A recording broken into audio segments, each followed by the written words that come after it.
E aí, pessoal do Tanta?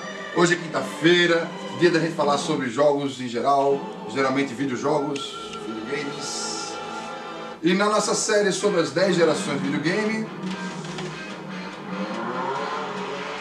chegamos à geração que consolidou os videogames. Que barulho! A geração que consolidou os videogames na nossa contagem aqui, contagem por tecnologia e não por cronologia, seria a 7ª geração. Então, antes de mais nada, fazendo um review do último programa, explicando, contextualizando onde fica a 7ª geração. A 5ª geração foi lançada, a de 32 bits, né? Saturn, 3DO, PlayStation 1, né? Foi lançada lá para os anos, metade dos anos 90, 94, 95, por aí. Foi lançada para substituir a era de ouro da 4ª geração de 16 bits. Então, esperava-se muito dessa nova geração e, na verdade, ela não trouxe tanto, né? Além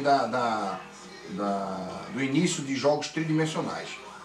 Aí veio a Nintendo, praticamente sozinha, porque o Jaguar da Atari não conta muito, na 6ª geração de 64 bits, praticamente um único console de 64 bits, questão de 2 anos depois da 5ª geração. Então, por isso que muitas pessoas, cronologicamente, consideram os jogos e os consoles de 32 e 64 bits uma geração só. Mas a Nintendo fez isso por 2 razões. 3, aliás. Primeiro que o projeto dela já estava em andamento, na verdade se dissociou da Sony, a Sony lançou um de 32 e ela lançou um de 64. Segundo que ela estava com aquela mania, que se repetiu em todas as gerações seguintes, de querer lançar o console antecipadamente. Acontece que ninguém seguiu na onda de 64 bits, porque a Sega, na geração de 128 bits, ainda no final dos anos 90, lança o seu Dreamcast. Então, essas gerações de 5ª e 6ª geração foram achatadas por essa loucura, essa consciência que se teve de que você lançar primeiro o seu console, você ganha vantagens em relação ao mercado, né? Então a Sega se precipitou, lançou o Dreamcast, um console absolutamente fantástico. Pela primeira vez você tinha em casa, não portes iguais aos de fliperama, mas arquitetura igual à do fliperama. Então, enquanto no fliperama tinha Virtua Tennis, Virtua Striker, Marvel vs Capcom 2, quem tinha o Dreamcast tinha esse lançamento simultâneo dentro de casa. Você tinha a mesma tecnologia que tinha no fliperama de forma contemporânea, ao mesmo tempo, simultaneamente. E a Sega lançou isso tudo, e lançou primeiro, para ganhar um mercado que seria o mercado de 128 bits. Acontece que só 2 anos depois veio o seu concorrente, que é o PlayStation 2. E tem mais uma peculiaridade.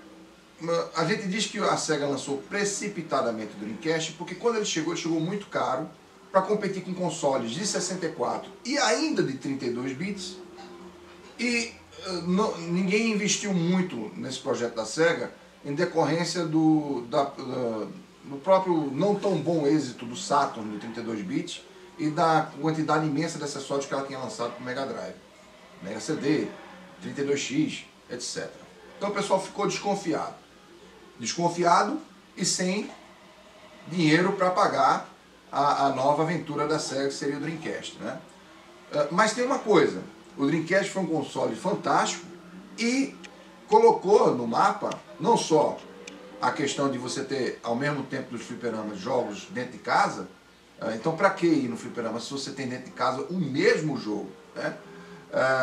Mas também, principalmente, porque essa geração de 128 bits inseriu no contexto dos videogames a jogatina online. O Dreamcast foi o primeiro a apresentar suporte para isso, mas todos que vieram depois, como o PlayStation 2 e o GameCube, também tinham a possibilidade de você jogar online. Acontece que aqui no Brasil a gente não percebeu tanto essa novidade tecnológica, porque a nossa infraestrutura de internet ainda não era tão desenvolvida, então poucas pessoas usaram realmente a jogatina online dessa geração.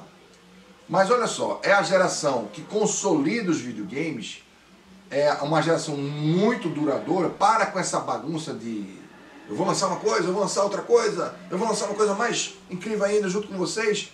E realmente restabelece aquela questão de, mais ou menos em média, você ter 5 anos para cada geração. Então depois das gerações achatadas de 32 e 64 bits, a de 128 mostrou que veio para ficar, tanto que o PlayStation 2 é lançado em 2000 mais ou menos. Eu digo sempre mais ou menos porque esses lançamentos eles têm uma certa defasagem no Japão, na Europa, nos Estados Unidos. Ele vai até 13 anos depois ele é descontinuado. 13 anos. É a plataforma, é o console de videogame mais duradouro da história dos videogames. Ou seja, estamos falando realmente da geração de videogames mais duradoura, só não, de maior sucesso da história. Ela iria ter um grande impacto, ia receber um grande impacto na geração seguinte. Porque aí veio a 8ª geração. E a 8ª geração veio com o videogame mais vendido da história dos videogames, o Nintendo Wii. Nessa 8ª geração, nós tivemos uma progressão além da 7ª. Se nos videogames de 128 bits a gente já tinha, nos jogos criados por esses sistemas, uma sensação de imersão, né? Você vai dizer, mas o Silent Hill lá de 32 bits já dava um medo danado, a gente já se sentia dentro do jogo e tal. Mas é verdade que os jogos da 7ª geração eram jogos que causavam emoções diferentes. Shadow of the Colossus, por exemplo, tudo bem que estamos falando, talvez não só do melhor videogame de 7ª geração, mas do melhor videogame da história, né? O melhor jogo. O Shadow of the Colossus trazia emoções como remorso. Isso era completamente novo na experiência de videogame. Remorso, tristeza, né? Final Fantasy VII também, enfim, que era lá do 32 bits. Mas com qualidade mesmo de você se sentir dentro como você talvez só tivesse uma experiência semelhante no cinema, né? Então o videogame na 7ª geração virou realmente obra de arte. E na 8ª era preciso dar um passo além nisso, na imersão. E aí a Nintendo traz a genialidade do Wii Remote. Além daquela sua política de lançar sempre o seu console antes, então o Nintendo 64 veio antes dos outros consoles de 64 bits, que na verdade não veio nenhum. O GameCube veio antes, né, dos seus concorrentes de 128 bits, então ela desesperada porque a Sega já tinha lançado o seu, então ela lançou o Nintendo Wii antes dos seus concorrentes de 256 bits. É verdade que a partir dessa 8ª geração ninguém mais se refere em relação à quantidade de bits da palavra administrada pelo console, na arquitetura do computador. A gente simplesmente começou a usar o termo geração, né?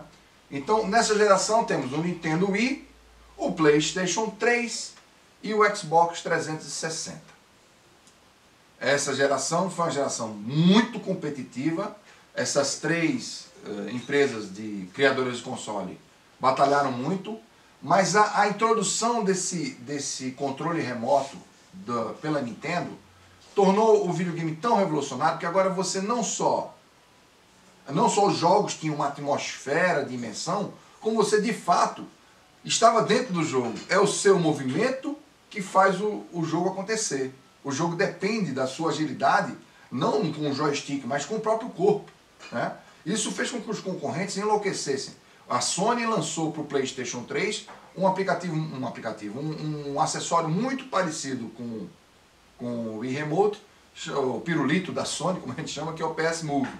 E a Microsoft se viu obrigada, né, com tecnologia brasileira, com um rapaz brasileiro, ou seja, tecnologia nacional, criar o Kinect. Então, o rapaz era potiguar, aliás, não era potiguar, mas ele gostava muito de Natal, e o nome, antes do lançamento do Kinect, era Project Natal.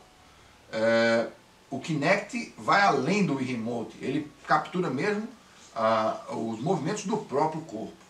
Isso poderia ser uma tendência seguida nas gerações seguintes, e até foi um pouco na 9ª, mas a verdade é que a 8ª geração ficou marcada por duas coisas.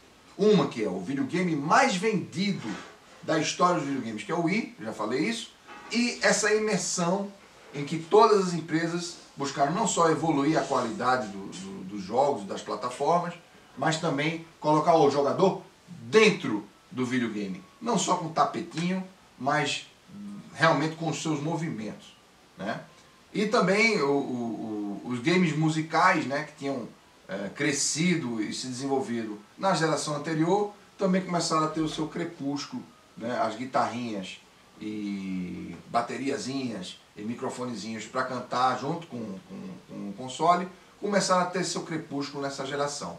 Porque nessa geração nós tivemos a chegada do Rocksmith, um jogo que vem com um cabo MIDI para você colocar o seu próprio instrumento como controlador do videogame. Então vejam o que foi essa geração. A geração em que a imersão do jogador se tornou definitiva. Você joga com a sua guitarra, você joga com movimentos, você joga com o seu próprio corpo. O videogame realmente se tornou não só uma forma de arte, como na geração passada, mas uma forma de diversão definitiva. Você pode até cuidar do próprio corpo com acessórios como essa balancinha do Wii. Você poderia cuidar jogos fitness. Então, definitivamente, o videogame não só se tornou uma diversão, um pirulito eletrônico, como diria o Tom Zé, mas se tornou muito mais na vida das pessoas. E essas duas gerações, a sétima e a oitava, vieram para consolidar. Nunca mais aquela discussão. Vale a pena ter um videogame se o computador faz mais coisa e também toca jogo? Acabou. Os videogames entraram de uma vez definitiva, de uma forma definitiva na vida das pessoas como uma forma de diversão caseira. Ok? Me atrapalhei? É isso aí. Valeu, pessoal do Tanta!